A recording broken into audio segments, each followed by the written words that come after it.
Hello students, my name is Renuatri and I will continue your chapter plus 1 accounting, introduction to accounting, that is of CBSE। बच्चे उस दिन हमने discuss किया था accounting process और आज हम इससे आगे डिस्कस करेंगे अकाउंटिंग ऑब्जेक्टिव्स। अकाउंटिंग ऑब्जेक्टिव्स में हम ये बताएंगे कि अकाउंटिंग की ज़रूरत हमको क्यों पड़ी। To keep systematic records. बच्चे कोई भी हम ट्रांजेक्शन्स करते हैं, कोई भी आइटम्स हम परचेज करते हैं या फिर किसी को सेल करते हैं, उसका सबका हमें सिस्टेमेटिक रिकॉर्ड रखना होगा। वो रिकॉर्ड हम अकाउंटिंग के साथ रख सकते हैं। तो ये एक ऑब्जेक्टिव हो गया इसका। टू प्रोटेक्ट बिजनेस प्रॉपर्टीज, जो जो जिसका भी बिजनेस है बेटे उसकी प्रॉपर्टीज को प्रोटेक्ट करने के लिए अकाउंटिंग सिस्टम हेल्पफुल रहता है।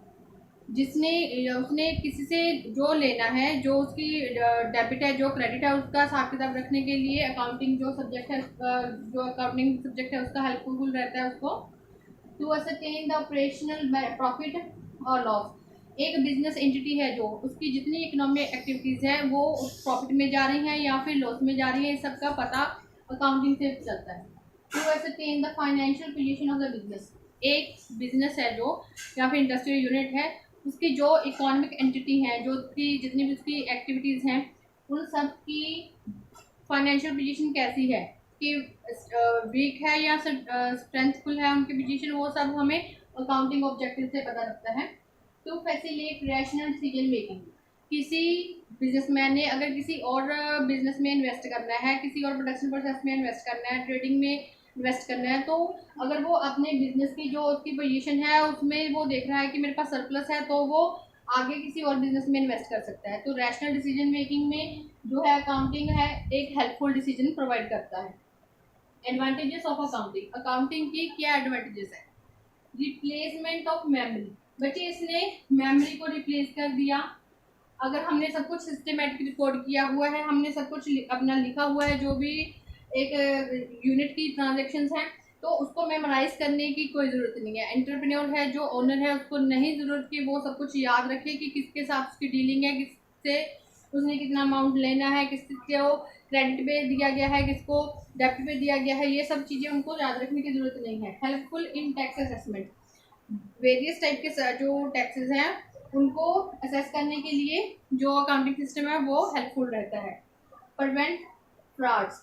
डिफरेंट हमने अपनी ऑर्गेनाइजेशन को डिफरेंट पार्ट में डिवाइड कर लिया है और जो डिफरेंट पार्ट्स हैं उसके डिफरेंट जो है हेड वो चला रहे हैं।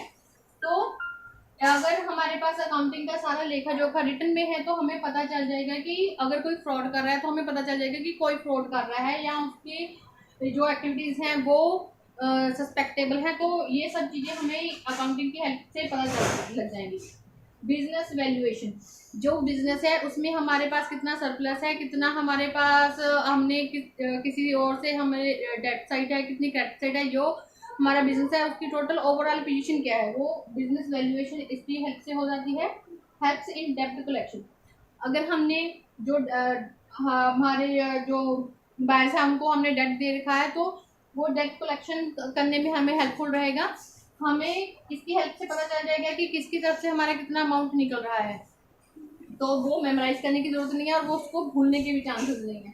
Helpful in planning. जो एक बिजनेस यूनिट है उसने फर्दर किसी भी एक्टिविटी में प्लान करना है बच्चे, तो अकाउंटिंग सिस्टम की हेल्प से हमें पता लग जाएगा कि हमें हमारी जो प्लानिंग है वो सक्सेसफुल हो सकती है और वो किस तरीके से करनी चाहिए। Funds raising become easy. अगर किसी ने बैंक वगैरह से लोन लेना है या फिर किसी और से मतलब कोई किसी तरह की हेल्प चाहिए उसको, तो अकाउंटिंग जो है उसके सारा लेखा जोखा देख के बैंक को जहाँ जो पर्सन हमें हेल्प दे रहा है उसको पता चल लग जाएगा कि हमारा जो यूनिट है वो कितना वायबल है, तो उसकी हेल्प से हमें फंड रेजिंग में प्रॉब्लम नहीं आएगी। Evidence in the court. Court में बच्चे ये जो अकाउंटिंग के रिकॉर्ड्स होते हैं उनको एविडेंस की जैसे हम पेश कर सकते हैं, जैसे वाउचर हैं, बिल्स हैं, सीट्स हैं, इन सबको कोर्ट में मान्यता मिलती है, तो ये एविडेंस का काम करते हैं। कंपैरिजन हमने अपने यूनिट का किसी दूसरे यूनिट के साथ कंपैरिजन करना है या फिर किसी दूसरे अपने यूनिट का प्रीवियस ईयर की परफॉर्मेंस के साथ कंपैरिजन करना है, तो उस कंपैरिजन में ये अकाउंटिंग का जो सिस्टम है हमें हेल्पफुल रहता है। ascertain of profit loss of the business। जैसे हमने ऑब्जेक्टिव में डिस्कस किया था, जो प्रॉफिट और लॉस है वो हमें इसकी हेल्प से पता चल जाते हैं कि हमारा जो यूनिट है वो हमारा प्रॉफिट में चल रहा है, उसमें क्या स्ट्रेंथ है, या अगर लॉस में चल रहा है तो क्या वीकनेस है। Statement of financial position of the business, इसी में डिस्कस हो जाएगा बच्चे, helpful at the time of insolvency. Insolvency का मतलब होता है बच्चे जो कोई कर्ज ना दे पाए। तो अगर ऐसी पोजीशन आ जाती है कि किसी का जो देने हैं पैसे वो इंसान नहीं दे पाता तो उसे इंसॉल्वेंट कहा जाता है। तो ऐसी पोजीशन में बच्चे जो अकाउंटिंग सिस्टम है वो इंसॉल्वेंसी में हेल्प करता है। तो जो ऑफिसर्स वगैरह होते हैं